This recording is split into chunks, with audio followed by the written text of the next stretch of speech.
Putra, dan Roh Kudus. Amin. Perkenankan Allah Tritunggal yang Maha Kudus, kami hamba-Mu yang hina ini, mohon bimbingan Roh Kudus-Mu, agar kami di dalam memaparkan tentang hidup kudus, Allah Bapa, Allah Putra, Allah Roh Kudus berkenan memberikan bimbingan kepada hamba-Mu ini yang debu ini. Hanya dengan bimbingan-Mu Tuhan, kami bisa menghasilkan yang terbaik untuk kami haturkan kepadamu. Kami dan Mia terkasih akan bisa menapak hidup kudus untuk mengambil bagian di dalam memuliakan Bapa. Perkenankan kami serahkan seluruh apa yang kami lakukan ini Allahku. Mohon bimbingan-Mu. Dan sebelumnya kami ingin mendendangkan kitung pujian Roh Kudus bersama dengan Bapa, bersama dengan bimbingan-Mu Bapa. Ya terkasih, marilah bersama dengan kami mengaturkan kitung dengan tema Roh Kudus Bapa.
terkasih, selamat pagi, selamat sore, selamat malam. Izinkan Mia, kami bersama Mia membahas tentang hidup kudus yang sangat penting bagi kita seluruhnya.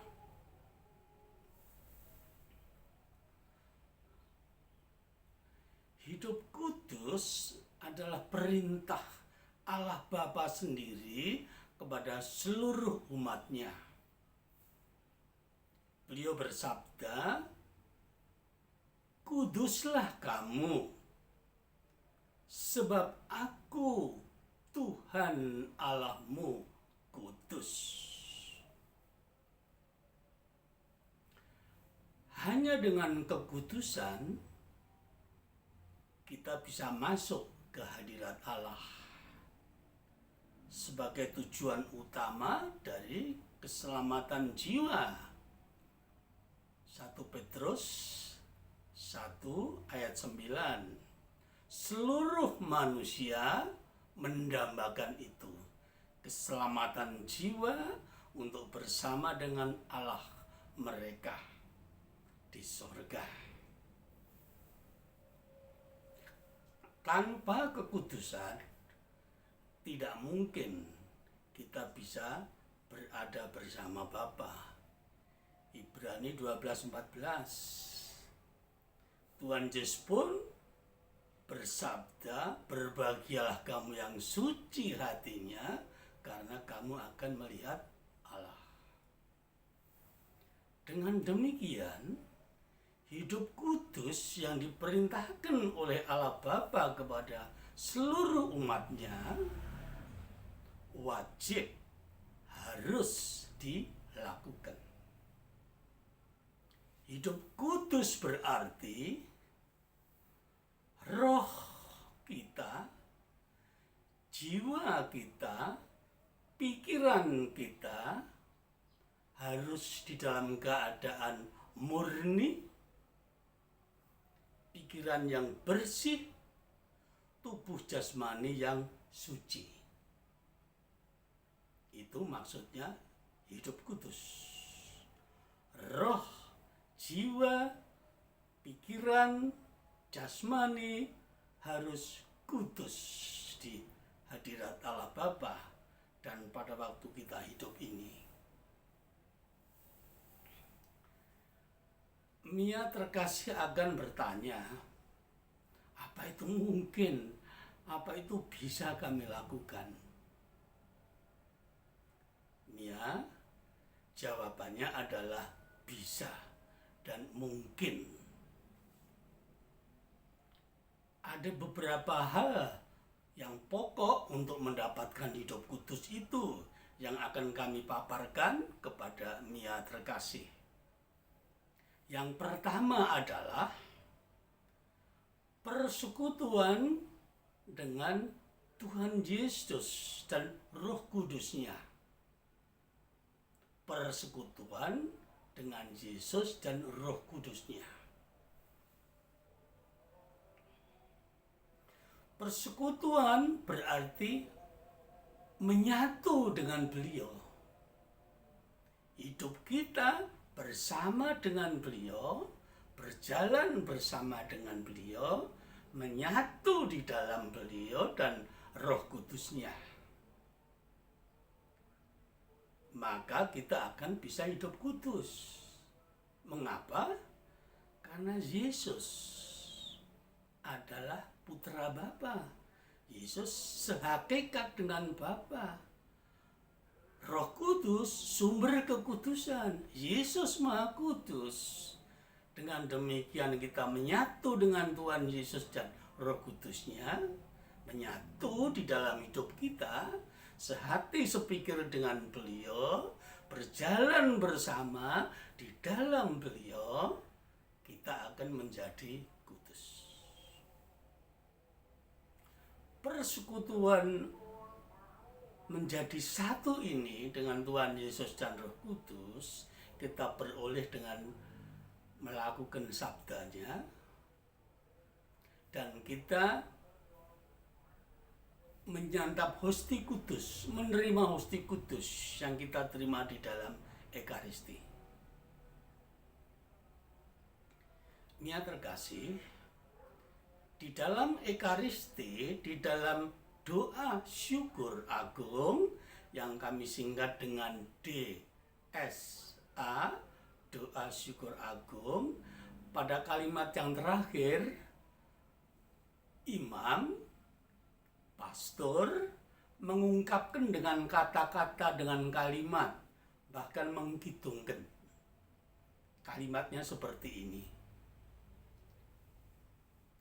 Bersama dengan Tuhan Yesus, dengan perantaraan Tuhan Yesus, bersama Dia dan di dalam Dia, dan di dalam persatuan dengan Roh Kudus, kepadamu Allah Bapa, kami berikan, kami haturkan segala hormat dan kemuliaan selama-lamanya. Umat yang hadir, ratusan umat menjawab amin. Kata amin berarti mengiyakan bahwa imam dan umat seluruhnya menyatu di dalam Tuhan Yesus, mempersembahkan roh dan jiwanya dan tubuhnya untuk memuliakan Allah Bapa. Lebih-lebih lagi Mia terkasih, kalau kalimat seperti yang kami sebutkan di atas didendangkan oleh Romo, dan kemudian kita umatnya dengan suara yang lembut, lirih, dan penuh kasih kepada Allah Bapa mendendangkan kalimat tersebut. Dengan perantaraan Kristus, bersama Dia dan di dalam Dia, dan dalam persekutuan dengan Roh Kudus, kami berikan kepadamu Bapa segala hormat dan kemuliaan selama-lamanya.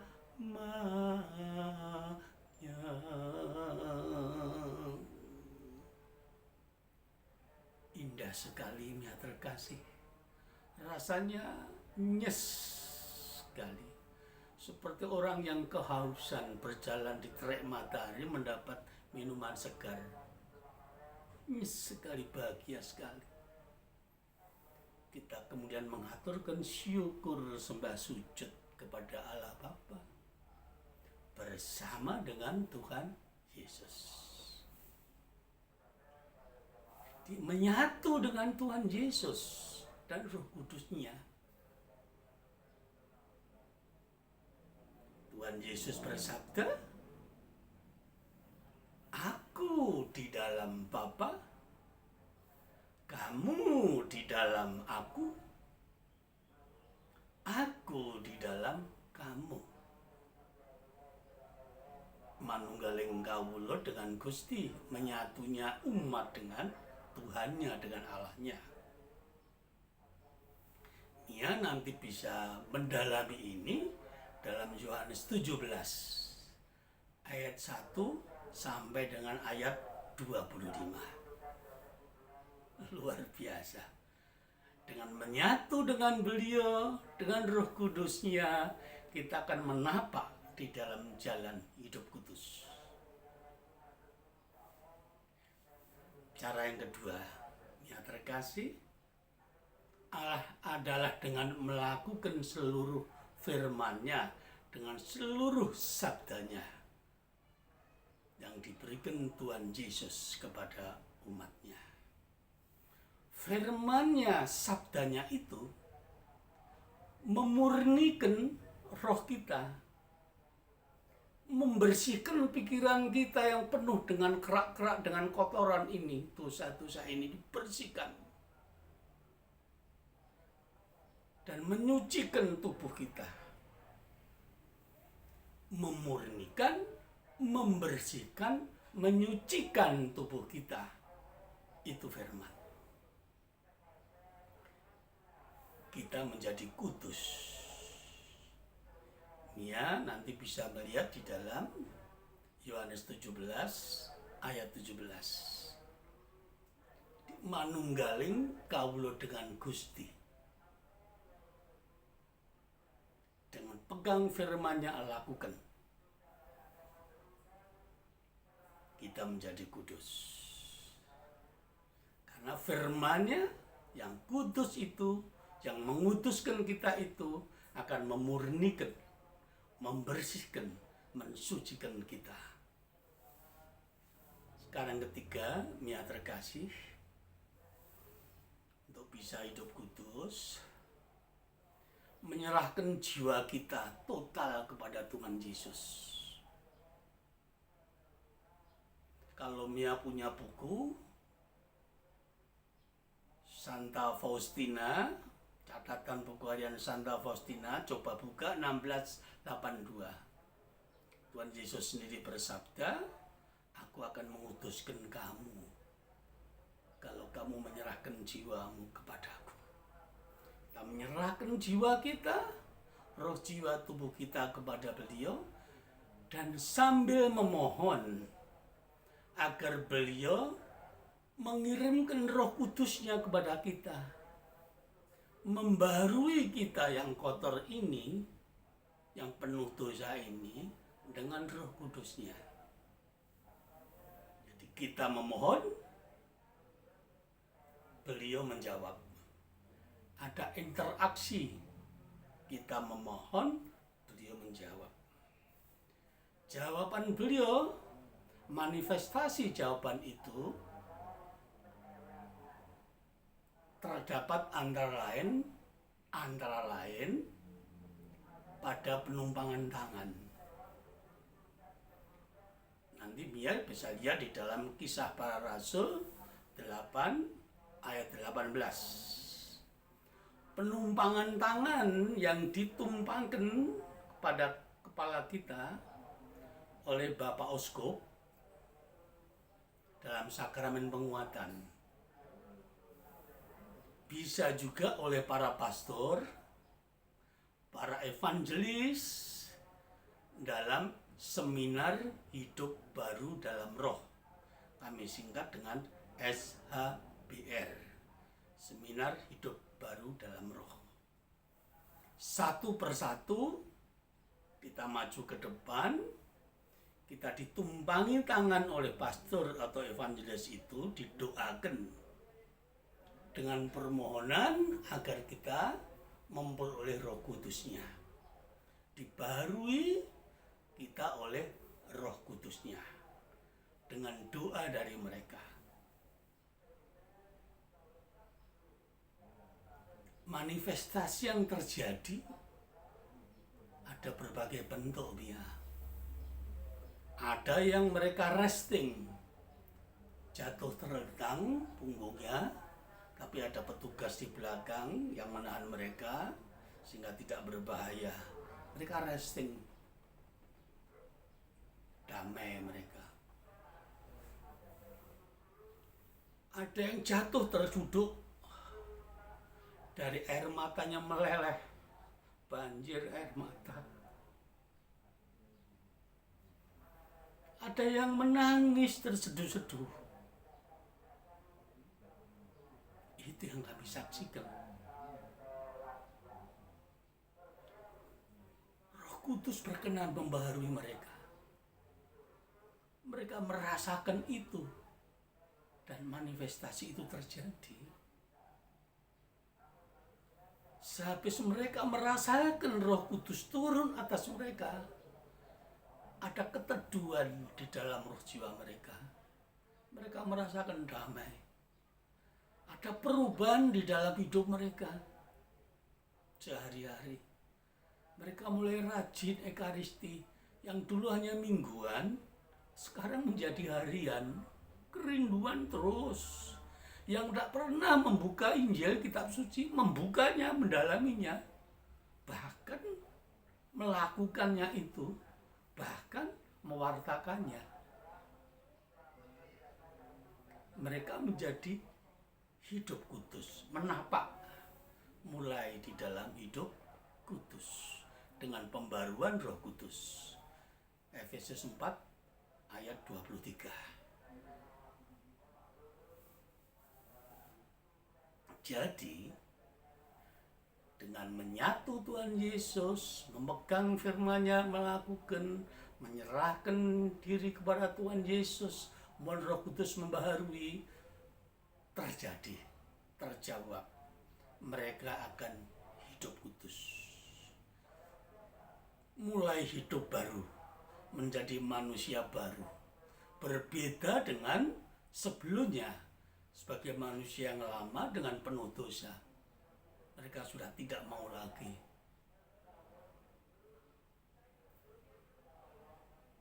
Seperti tadi kami katakan, mereka berjalan di dalam kekudusan, memuliakan Allah Tritunggal yang Maha Kudus.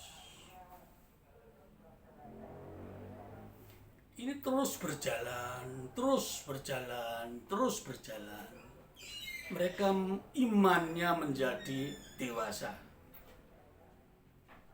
Mia terkasih akan bertanya, hasilnya apa? Outputnya apa kira-kira? Yang saya ketahui ada dua hasil, dua output. Yang pertama, banyak dari mereka memperoleh karunia dasar. Karunia hikmat dan pengertian diberikan kepada mereka. Karunia nasihat dan perkasa diberikan kepada mereka. Karunia kesalehan diberikan kepada mereka. Karunia mengenal Allah dan takut kepada Allah diberikan kepada mereka. Ada 7 karunia. Dengan karunia yang terakhir, takut kepada Allah, mereka tidak mau lagi berbuat dosa, takut berbuat dosa, takut kalau dirinya menjadi najis. Tidak mau mereka. Sama sekali tidak mau. Tidak mau menyakiti hati Tuhan. Mereka ingin menyenangkan Tuhan, menyenangkan Allah Tritunggal yang Maha Kudus hidupnya sehari-hari. Itu output yang pertama, hasil yang pertama. 7 karunia dasar diberikan kepada mereka. Mia nanti bisa buka di dalam Yesaya 11 ayat 2. Dalami, renungkan, nanti iman cepat menjadi dewasa. Output yang kedua, hasil yang kedua, di perkembangannya mereka memperoleh karunia melayani sesama. Karunia berkata-kata dengan bijaksana. Karunia iman yang cepat tumbuh. Karunia menyembuhkan sesama. Karunia bisa berbahasa roh, komunikasi langsung dengan Allah Tritunggal. Karunia untuk discernment, membedakan bermacam-macam roh yang berada di sekitarnya. Ini digunakan untuk melayani sesama. Mana karunia yang diberikan kepada mereka sesuai dengan kapasitas mereka dan kepentingan untuk sesama mereka diberikan. Nanti Mia terkasih bisa mendalami ini di 1 Korintus 12 ayat 7 sampai 10. Jadi outputnya dengan pembaruan Roh Kudus, mereka hidup di dalam kekudusan, hidup kudus. Yang kami lihat 2 pokok karunia itu, karunia dasar dengan 7 jenis tadi, dan 9 karunia untuk melayani di dalam 1 Korintus 12 ayat 7-10. Mia terkasih, mari kita mencoba melangkah lebih lanjut. Kalau tadi berbicara tentang hasil, ya, outputnya, mari kita berbicara tentang luaran, outcome-nya seperti apa. Luarannya, outcome-nya mereka yang telah hidup kudus ini. Ada beberapa hal, paling tidak ada 1, ada sampai 5. Yang pertama adalah pribadi mereka berubah menjadi pribadi yang indah, di mana 3 komponen utama dalam kekudusan itu: kebenaran, kasih, dan keadilan. Saya ulang, kebenaran, kasih, dan keadilan memancar dari hidup mereka. Pribadi Yesus sendiri masuk di dalam mereka. 3 unsur utama dari pribadi itu masuk di dalam mereka, memancar kepada sesama. Hidup mereka benar, hidup mereka kasih, hidup mereka adil. Pribadinya diwarnai dengan itu. Yang kedua, sikap hidup mereka berubah. Yang dulunya kasar mungkin sebelum hidup baru di dalam roh, sebelum hidup kudus, sekarang berubah. Mereka menjadi lembut, menjadi rendah hati. Seperti Tuhan Yesus bersabda, ikutlah aku karena aku lemah lembut dan rendah hati, maka jiwamu akan memperoleh ketenangan. Ya, bisa lihat di dalam Matius 11.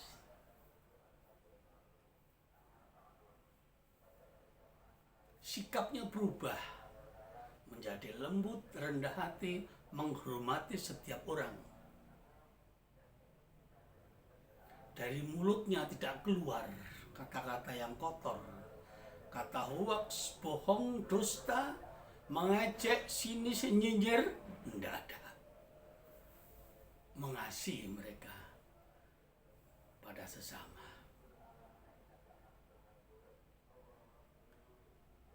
Outcome yang ketiga, buah-buah roh mereka bisa menghasilkan karena mereka melekat erat kepada Tuhan Yesus. Tuhan Yesus ini bersabda, aku pokok anggur, kamu rantengnya. Kalau kamu melekat pada aku, kamu akan berbuah banyak, berbuah lebat. Dan itu terbukti.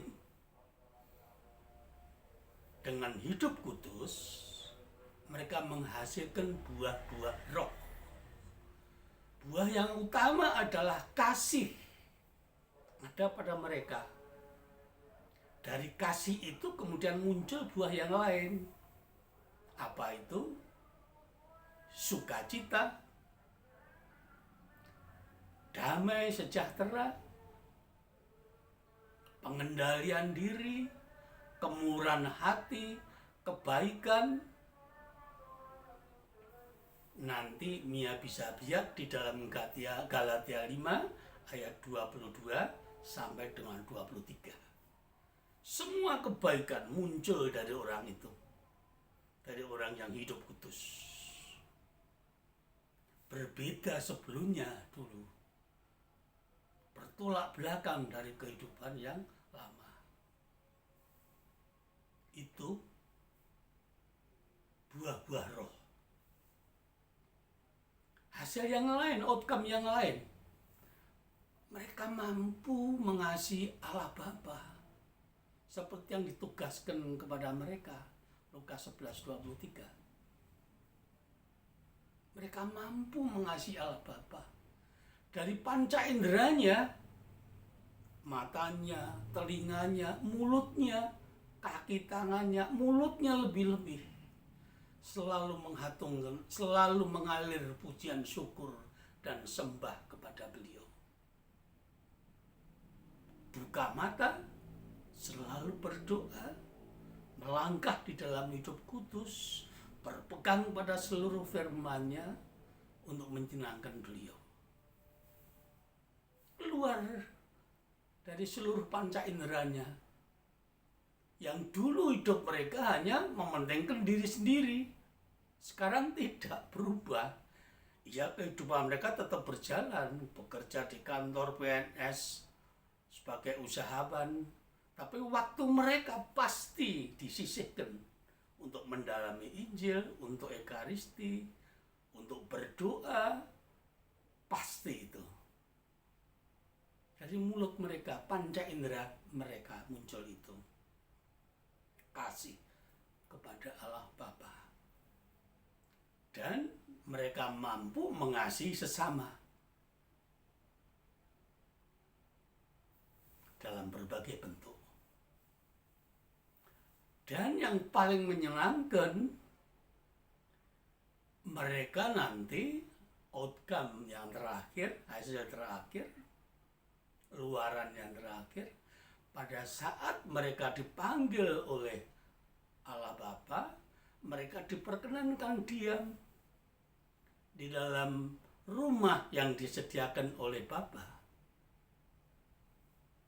bersama dengan Tuhan Yesus di surga.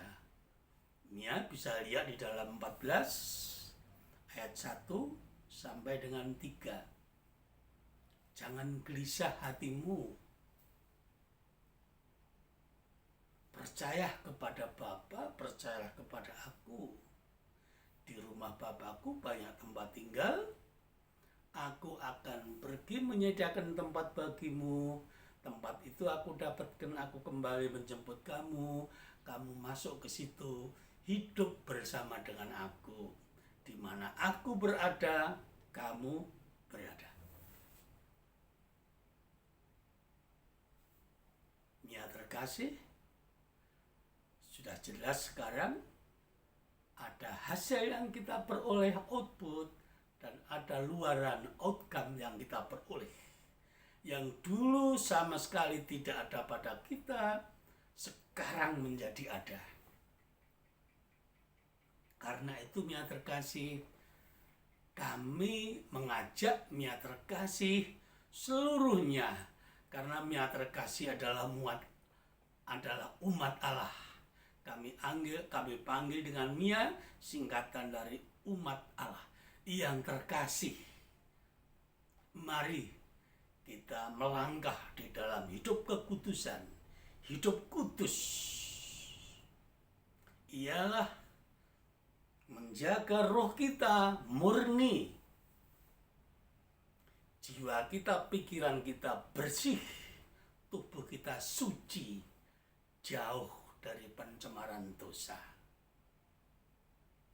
Kita akan mengalami kebahagiaan yang sejati, hidup kita akan diberkati oleh Allah Tritunggal yang Maha Kudus, akan dipimpin oleh Roh Kudus-Nya di dalam melakukan seluruh kegiatan itu. Dan pada saatnya kita punya harapan yang penuh tanpa khawatir, kita akan diterima oleh Allah Bapa di hadirat-Nya. Ya terkasih, kita sekarang paham bahwa hidup kudus sangat bermanfaat bagi kita seluruhnya. Dan itu adalah perintah Allah Bapa. Dan kita bisa melakukannya karena kita diciptakan oleh beliau menurut gambar dan rupanya. Kejadian 1 ayat 26-27. Dengan bimbingan Roh Kudus-Nya kita bisa. Kita lakukan. Dan setelah kita memperoleh, kita jaga, kita pelihara. Jangan sampai lagi terkontaminasi oleh dunia. Mari, Mia terkasih, kami ajak Mia terkasih untuk melambungkan kitung pujian sebagai rasa syukur kita, sembah kita kepada Allah Bapa, Allah Putra yang telah berkenan membimbing kita, membaharui kita dengan Roh Kudus-Nya.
kasih-Mu sepenuh hati kami, mengasihi sesama kami sepenuhnya Bapa. Sembah sujud kami haturkan selamanya,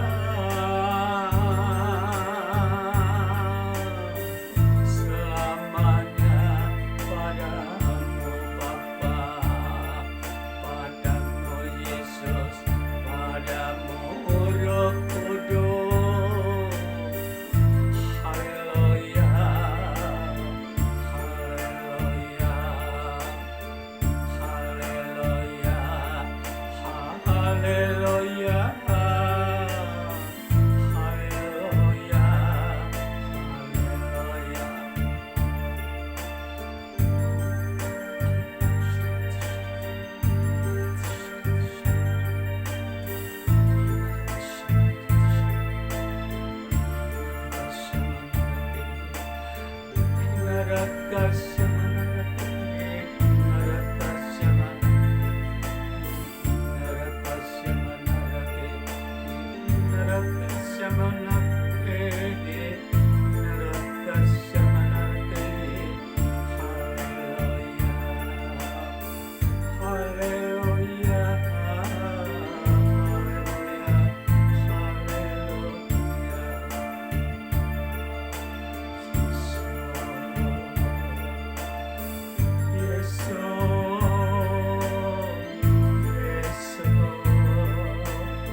Bapa dan Putra dan Roh Kudus. Kemuliaan kepadamu Allah Bapa, Allah Putra, Allah Roh Kudus, seperti pada permulaan, sekarang, selalu, dan sepanjang masa. Amin.